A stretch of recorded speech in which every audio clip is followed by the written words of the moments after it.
specific pieces of evidence that she never provided because they don't exist. If she's willing to factually lie, cover up, and hide things, how can you trust anything else she says as being representative of the truth? Lastly, once again, she said she was going to take legal action. She then tweeted a picture of the inside of a police station and also said she'll come back with more evidence, to be patient, that it's a process, and that it could be days. And that's her last tweet. It's been almost a year and a half now. Obviously, nothing happened. I waited and waited. Then I got impatient. So I asked my legal team to look more into it. They got all of her information, and after filing many requests, they couldn't find anything. So, annoyed and still impatient, I asked them to get more specific. And after a lot of digging, my legal team was able to track down exactly where this picture is from based on the colors of the walls, the cameras, and a plaque outside the door. Then had someone go to the police station and requested specific records from this specific police station, and checked every record they could, criminal and civil. I didn't find anything under either one of those names. And there was no information at all. I was not even in their system. So you're not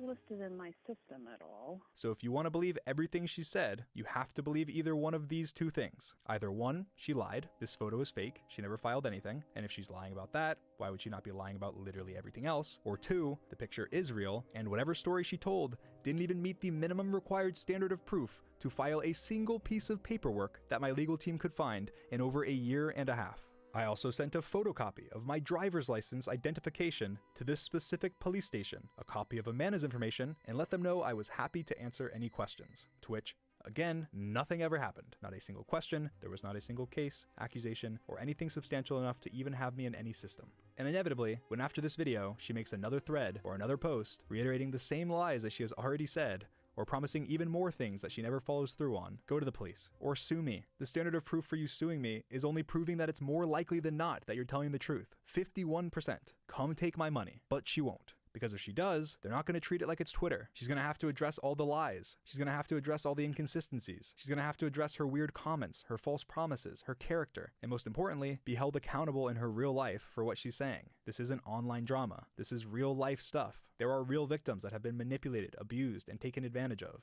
Amanda, you are hurting actual victims. You are diminishing the very real trauma that victims of grooming and abuse have gone through. You are making it harder for real victims of abuse to come forward. You are not a victim. You are not doing a good thing. No matter how terrible you think I am, or that the ends justify the means, you are hurting victims. Just in case this video isn't enough for you to realize that, check your mailbox. And that's all I have to say about these allegations.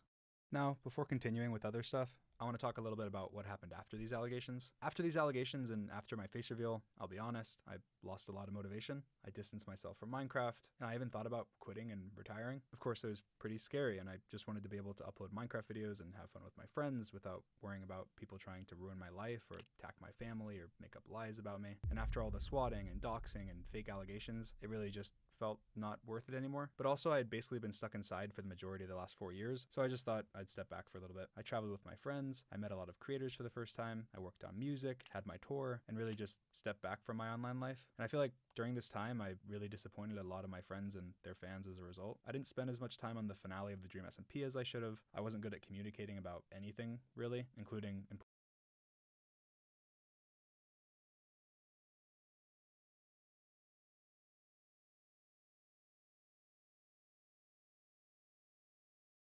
important stuff for some people. I wasn't very inactive on everything, and I pretty much isolated myself from most creators that weren't in my immediate circle. There was a looming cloud over me, and I felt bad talking to people because I didn't want to bring any negativity towards anyone. Later on, I got pretty insecure about my creator friendships that weren't people that I was super close with before YouTube. And even though everyone that I was friends with was very supportive and had my back and would reassure me privately, I still couldn't help but worry that because there were people online spreading hateful things about me, that it would impact their view of me personally. At one point, I ended up making a massive mess by tweeting publicly about a problem that I had with Quackity because he wasn't replying to me for a while. We had both made translation mods, and people were claiming that we were copying each other.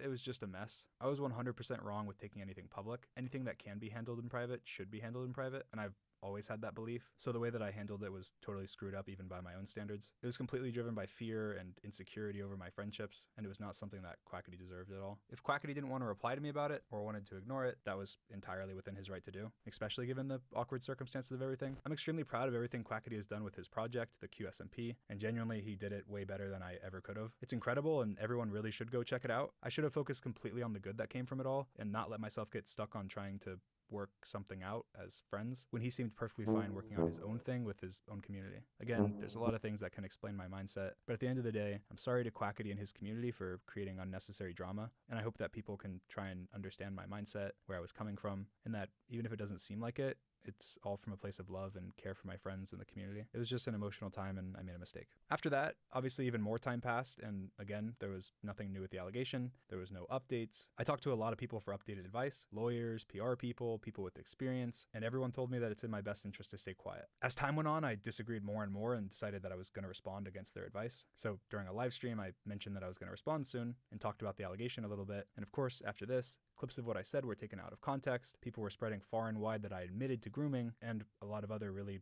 impactful lies. And of course, because of this, a lot of people on Twitter took it as an opportunity to joke about me being a pedophile, and one of those people was named Nicholas Cantu. If you don't know who that is, he's the voice actor for Gumball, Diego from Dora, and one of the turtles in Teenage Mutant Ninja Turtles. I had a terrible experience in real life with this person, so I replied to him talking about it and defending myself, and this situation blew up. I don't think I've ever gotten more hate in my life. September 23rd, I went to a friend of mine's birthday party in Austin, Texas. When I showed up, Nicholas Cantu was there. He was already drunk and was drinking. He was being very aggressive to me throughout the night. I didn't know him. This was my first time ever meeting him, and we were not friends. Eventually, while on FaceTime to show his friends, he hit me out of nowhere. Again, this was my first time ever meeting him. I was there for another hour or so, and then when leaving the party, everyone decided to Uber together because it was late and there wasn't many of us there. Nicholas ended up in the front seat of the Uber that I was in, despite my apprehension. I thought, what's the worst that could happen? It's an Uber ride, and there's other people there, so I wasn't worried. Little did I know, he ended up dropping his phone out of the Uber window in the middle of the highway, and after he got out to look for it, the police showed up and stopped him from looking because it was dangerous and dark. Eventually, the Uber driver convinced Nicholas to leave. Well, I want to promise you that I'm sober, so if you guys want to conduct a sobriety test.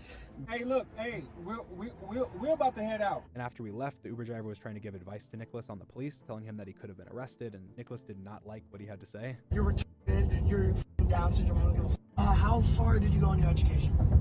Who cares? Of course, I started to get involved in arguing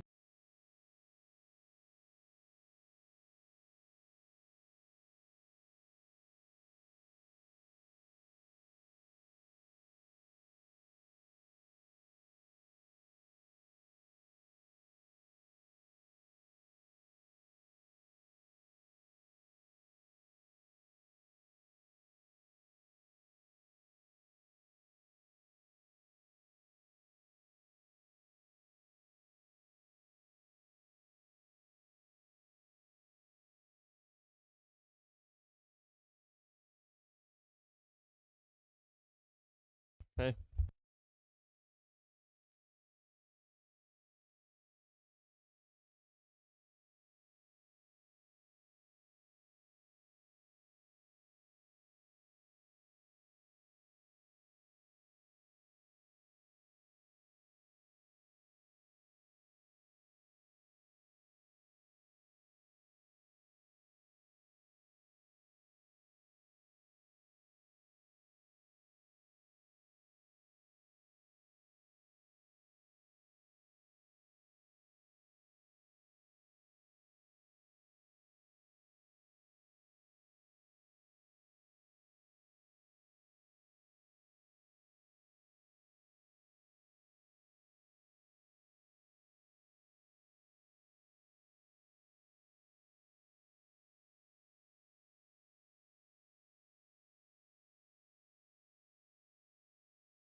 I've worked at some of the largest retailers on the planet. You think they all have it figured out, but Shopify really does. You can build a totally custom application. Started to get involved and argue with Nick, defending the Uber driver, and Nick did not like that at all. Either you're gonna be paralyzed or you're gonna be dead. Like, I'm serious. Okay, man. And he was saying this, of course, after he had already assaulted me. While this was all happening, one of the other two people in the car with me that I also just met that night was recording him. He was aware of this, and he was actually the one that asked to be recorded. Thanks for recording, by the way. How long is this? But yeah, this YouTube video is gonna be nuts. Subscribe to the Kanzu Network. Tune your sets right there. The next day, Nicholas sent me a very nice DM saying that he was sorry for hitting me, that he was having a really rough night, and that he was high and drunk, and said that he was sorry for spreading false allegations that he knew nothing about, saying that he recognized it could ruin people's lives. Complimented me, called me humble, grounded, and a good human. I didn't accept this apology, but I moved on, and honestly, I felt kind of bad for him. I recognized that he was once a child actor, and I feel like there's a lot of bad stuff in that industry, so I felt a little bit of sympathy. I hoped he would just learn from the mistakes he made that night and move on. But then, of course, Nicholas started tweeting, spreading the same lies about me that he had already apologized for spreading and recognized could ruin people's lives. He was also wishing death upon me publicly in Twitter replies, and that's when I realized it wasn't just one bad night, and people needed to know about this. After I shared my experiences with him, he denied everything. He DM'd me saying I was lying, saying that if there wasn't video proof, it's all lies. He tweeted denying it all, which he deleted. And then he tweeted lying more about the situation, but also admitting to some stuff while under pressure. He blatantly lied about the fact that he tipped the Uber driver when he didn't. He blatantly lied about me sending unsolicited dick pics to people. He also deleted that tweet almost immediately after. He blatantly lied about the reason he hit me and claimed I called the girl a whore and got slapped for it, which again was later recanted, but not after millions of people had already seen those lies. Nicholas tried DMing one of the people that was in the Uber that night with us to try and get them on his side as a witness. That caused the person, who I didn't know at all, to message me and tell me that they had videos of him being horrible from that night and that they don't like that he's pretending to be innocent. I asked them if they'd be willing to send me the video so I could back up my story since he was denying it and lying, and they told me that he was threatening them to make sure they didn't give me the videos. After I ended up finally getting the videos, I posted them. I needed to defend myself against the lies that he was telling and wanted to share the proof. I also posted screenshots of texts between me and the Uber driver, confirming that he had blatantly lied and didn't even tip the Uber driver. After I posted this, Nicholas went silent, deleted his tweets, and hasn't said anything publicly since. People still think that I lied and faked the Uber driver's text, or many other lies that were falsely spread by Nicholas or other people online. So I got in contact with the Uber driver from that night, I interviewed him, and I'll let him speak for himself to help clear some things up. Hey, what's the worst that can happen? It's an Uber drive. And what's the worst that can What's the happen? worst that can happen? It happened. Either you're gonna be paralyzed or you're gonna be dead. Like, I'm serious. Okay, man. What's going on, man? This is our Uber driver, who happens to be one of the highest rated Uber drivers in all of Texas. He agreed to come share his recollection of what happened, so I'm just gonna let him talk. When I picked you guys up, you know, he had a lot of energy. He was wild, like putting his head outside filming. The phone dropped out of the car. When the cop showed up, the cop came up to the car at first and was talking to him. And the way that he was speaking to the cop, he was speaking like down on the cop. And I'm like, man, like, you need to be quiet because you're gonna go to jail if you keep talking to the cops like that. As soon as I said that, not even 20 seconds, the cop came and he was like, you get out the car, you're going to jail. I'm trying to save you from going to jail because I don't want nobody to go to jail, period. He kept saying something about like IQ, like he felt like he was better. And I was like, nobody cares about your IQ. There's a lot of people with high IQs in jail right now. So what are you gonna tell him? You're gonna talk to him and say that you're a child star while you're in jail? So I was like, I'm trying to help you out. I don't want you to go to jail, even after you're acting crazy and wild, which most Uber drivers would have left you. You never said anything negative towards him while he was saying all this stuff. Majority of the stuff didn't make it on the tape. I think he was going through a lot of other things besides just being drunk. And the thing is, it doesn't really matter what he was on, what he was going through, the way he was acting, it was unacceptable. 50 or 60%, I may be wrong about the number, but something like that of all violence has alcohol in it. So if that was the case, all these people would be getting away with it. Like y'all kept saying, I'm sorry, like we just met him. You're gonna be forgotten like the dust in the sand when you're in the Sahara.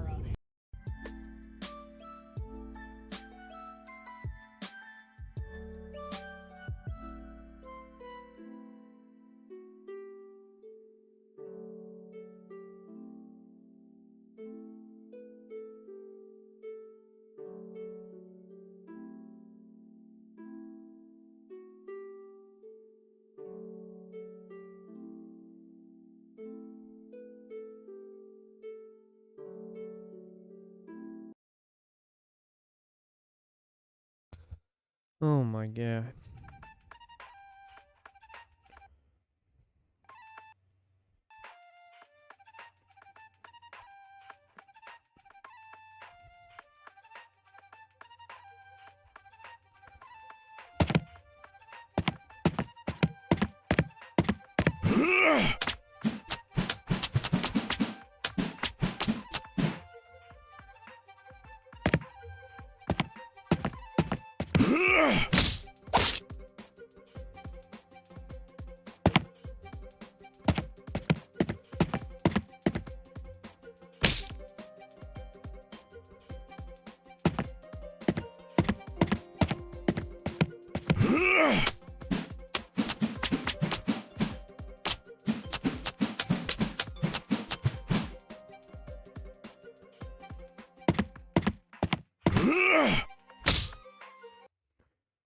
These missions are not fun.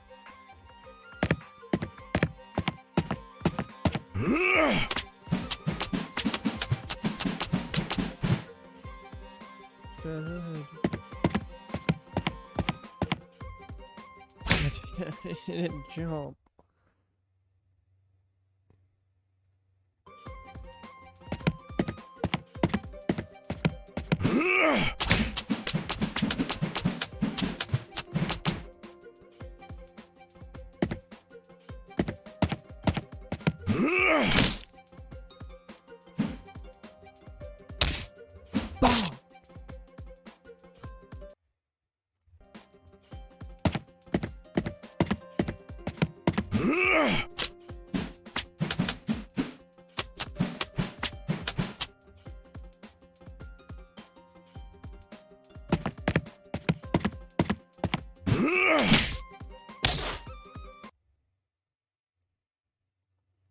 When there's 100 million, 1,000 billion sand particles, you're gonna be one of those, and I'm gonna be a statue erected in gold. Yeah, he went all into the Egyptian king and the like. He's real creative. Yeah, did he ever tip you anything? No, that was another lie. Well, I don't know why he said that. And you know what? At the end of the day, it doesn't even matter about the tip or anything like that. Don't say it if you're not going to do it, and don't say it at all. I wasn't begging you guys for a tip or anything like that. Man, it was an eventful night. I don't know why a lot of people think that you were the one that was doing all these things and making all this stuff up, and you wanted to do all this. I was like, he was the one that was trying to stop everything the most. I posted like literally just like 2 screen caps of text from you, and everybody was saying they were fake. It was one of the messages where you said like there needs to be more people like you in the world or something, and they're like, when would somebody ever say that? Because they didn't experience you in that manner, right? Yeah. Those are my real words, and I did feel that way. So I'm letting you guys know right now, all those text messages, that was me saying it. Dream did make the situation better. Everybody coming at Dream, that's not how it went down. It was nothing like that. And now you're telling me how you got hit, and it showed me who you are. The first impression of somebody is a lasting impression. And you were nothing but respectful since you got in the vehicle. And you tried to de-escalate everything that was going on. And all the people in the back, Nicholas, if you are listening, really do some deep diving in yourself and figure out what the real issue was. Do a lot of soul searching, because you are intelligent, because I could tell some of your comebacks and what were you saying, but the way you were acting was more of a cry for help. Whatever you're going through, you got to fight and you got to get some help. Don't fight other people, fight what you're going through. At the end of the day, I know we all make bad decisions and we have to learn the lesson from it. And this was just a bad decision that you made, and just learn from it. And all the different YouTubers and all the different people that were commenting about the situation, I do understand the entertainment part of it, right? And it's just seen a lot of memes and everything, but I was reading a lot of comments. He was saying this, or he was saying that, or it doesn't make sense. All that stuff doesn't mean anything if you were not there. It's just speculation. And if somebody older is trying to help you guys out, my advice is for you guys to listen. That's it. That's all you have to do. But you don't have to be negative towards them. And we have to stick together, because there's so many things that keep us apart, right? Just like if you look at it, it's the Dream and the voice for Gumball. How about you and Nicholas have a sit down with me? We talk all the issues and all the problems out, and we can show people how bringing things together from a negative to a positive. And see how that spreads. It's in the universe. Amazing, man. Well, thank you so much. I really appreciate you coming on. I posted a longer version of this interview on my second channel if you'd like more context. We talked for a long time. Now, before I show you the most insane, hair loss inducing mayhem I have ever seen on Twitter that took place after I posted this video of him, I need to reiterate a couple facts. 1, I just met Nicholas. He was already drunk when I met him. 2, the party was not my party. I did not provide alcohol to anyone. 3, I did not know how old Nicholas was. And here's a video of what Nicholas said after I found out his age and critiqued him for drinking in front of the cops. Why are you a narc pedophile? 4, I was not the one recording, and I only posted the video because he was lying and saying unless there's video proof, it didn't happen. So yeah, now that that's clarified, enjoy. Oh, I got a big old glass of milk. It helps me grow, get grown. It helps me get my grow. Milk helps you grow, get grown. That milk will help you grow.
As you can see, it got insane. Tweets doxing me and my friends and family got tens of thousands of likes. I have never seen that in my life. So I just want to talk very briefly about how serious doxing and swatting can be. It's a common thing for people to say that I don't think doxing is serious. In a clip that got a lot of attention from a stream of mine a while ago, I said that if you have 7 followers on Twitter, you shouldn't stress over being doxed. I don't stand by that, and I didn't mean to minimize doxing at all. I had just said before that if you dox people, you are not a part of my community, that I don't support you, and that it's disgusting. It can happen to anyone, and it can be serious to anyone. I was just trying to make the point that it's less likely to happen to somebody that's smaller, because people have less reasons to target them, and that if they were targeted, they had less reason to actually follow through on anything. But it's just not something that I should have said or something I should have explained, as it made it seem like I was supporting doxing when I just wasn't at all. I have always said that doxing is extremely serious, swatting is extremely serious, and I don't think people even realize how serious. It's not just haha funny, send a pizza to someone's house. It's attempted identity theft for my family members and friends, credit cards being signed up for in people's names, fans or people who dislike you showing up at your house or your family's house to try and break in,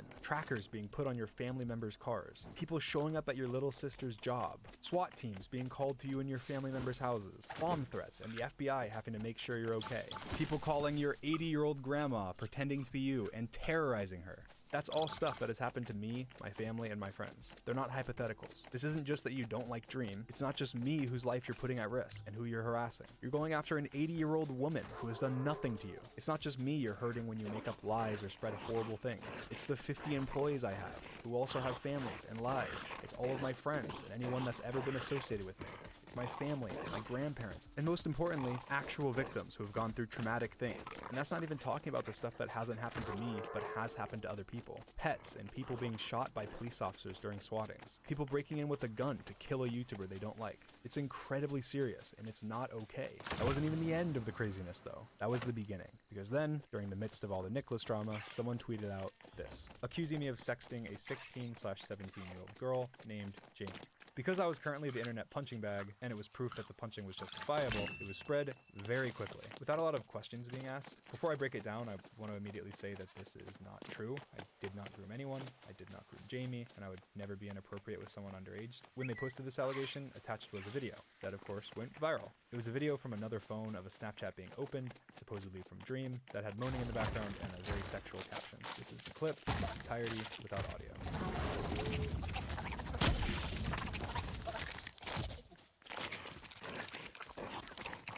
They also attached screenshots of Discord DMs between anonymous people who will claim to be two friends of Dreams and said it was them discussing having sex with them. In the screenshots, they say that I was confronted about it and that I admitted it. I've shown you every piece of evidence they posted without changes, and I've mentioned everything that they've claimed. Now, just to reiterate, this is not true. Every piece of evidence is either out of context, edited, blatantly lied about, or presented in a very disingenuous way. Again, I did not groom anyone. I also was never confronted about grooming by any of my friends. Now, of course, when something like this is claimed, it's extremely serious, so I'm gonna break it down in detail. Okay, so who is this accusation from? It's from an anonymous burner account made the day of the accusation, which is interesting. So we don't know who they are, but we do know who the victim is. Jamie, right? And how old did they say she was? They said 16/17. Okay. So what else do we know about Jamie? They said she left the internet in 2020. So because they apparently can't, let me tell you who Jamie is. I follow Jamie on Twitter, which people quickly pointed to as proof. As you can see, Jamie is also followed by Skeppy, Verb, and Spifey, other YouTubers from the community. I met Jamie when I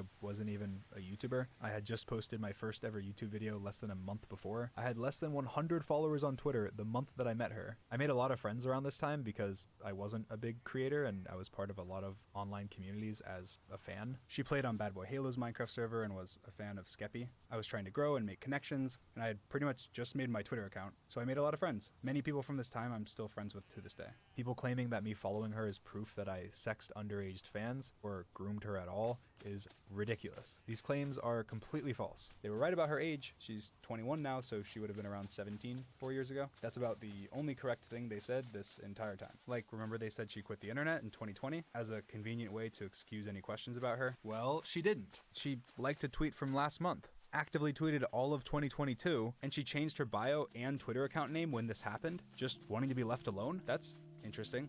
And she actually tweeted saying she only privated her account because some of her IRL friends were finding it and she didn't want them to. I wonder why they lied about that. Maybe because the person who's claiming this doesn't know Jamie, doesn't know anything about Jamie, doesn't know me, doesn't know anything about me, and is being malicious and making up whatever they can to end my career. Let's talk about some other stuff. They also said they posted the videos with permission, which of course makes the videos seem much more real. Well, it's apparently me, and I didn't give them permission, and it's apparently sent to Jamie, and she didn't give them permission. She quit the internet. She couldn't have. They even critiqued Moist Critical for his video, saying how terrible it was, claiming that I admitted that the Snapchats were real, which I never did. In their original tweet, they notably say when she had her age in her bio, which seems oddly specific, just to remove the few people that would say, well, what if he didn't know her age? When even in their own proof, which is random Discord messages with no context or who the messages even are. In another part of their screenshot, anonymous person number 2 says this, but for some reason, that's cropped out of their tweets. Because they don't even know what the screenshots they're using as evidence say. They don't care about the truth. They're just making things up as they go. And because it's a claim against me, people will just believe it. They can say, Jamie left the internet. No proof, but I guess she did. They say they got permission to post these videos. I guess they did. They post a video of Snapchats. Say it's mine. They never show the Snapchat profile or any proof that it's my Snapchat, but I guess you can't change your Snapchat name for free to anything at any time as many times as you want. So it must be Dream. No more evidence needed. They're telling the truth. Even with what little context and evidence they have to crop things and lie to try and hide the fact that they know nothing. But the burner seemed so confident. They couldn't be being malicious. They even put in their bio that if Dream reached out, they would personally give him their information so that he could sue them, because everything they were saying was 100% true. Oh, what? That's not in their bio anymore? That's weird. I wonder why they removed that. They did reveal who they got the original screenshots from. So let's see what that person has to say and why the burner was so confident in their claims. Quote, I don't know Jamie. I've never known her. I've never had a private or a public interaction with her at all. Unquote. Wow, seems like they have a whole lot of information. So I reached out to them to try and find anything that I could find to find out what this was even about, because I've never been confronted by one of my friends for grooming, and I've never groomed anybody. So I found out who was anonymous in these messages, and let's hear what they have to say. These screenshots are extremely out of context and used disingenuously to tell a story about Dream that isn't true at all. I haven't spoken to Dream in a very long time, but to my knowledge he has not interacted with underage fans inappropriately or in any way that could be considered grooming. These DMs were posted by the burner without my permission and without ever contacting me beforehand. They were sent to the burner by a vulnerable person that was upset and being taken advantage of while under the influence of alcohol. I want to be anonymous and stay completely out of this because all of the terrible stuff I've seen happen to everyone mentioned on both sides is very scary. This conversation was private in my life, and no one deserves to have their personal life dug through because of anonymous people making false claims without knowledge or context about anything they're saying. This person was not involved at all and did not consent to anything. Now, if you're a little confused, I am too. This is a burner account making up things. Their story makes no sense. Okay, so let's just summarize this. This allegation is not from a victim. It is from an anonymous Twitter account that was made the same day as the allegation. This anonymous person claims that I groomed a girl named Jamie. They did not ever contact Jamie. They did not know Jamie. They got none of their information from Jamie. They even incorrectly said that she quit the internet years ago when she's still active to this day. They posted videos claiming to be from me to a minor. They never showed proof that it was from me or my Snapchat profile. They never showed proof of who it was to. They cropped context from screenshots, lied publicly and said I admitted the videos were from me. They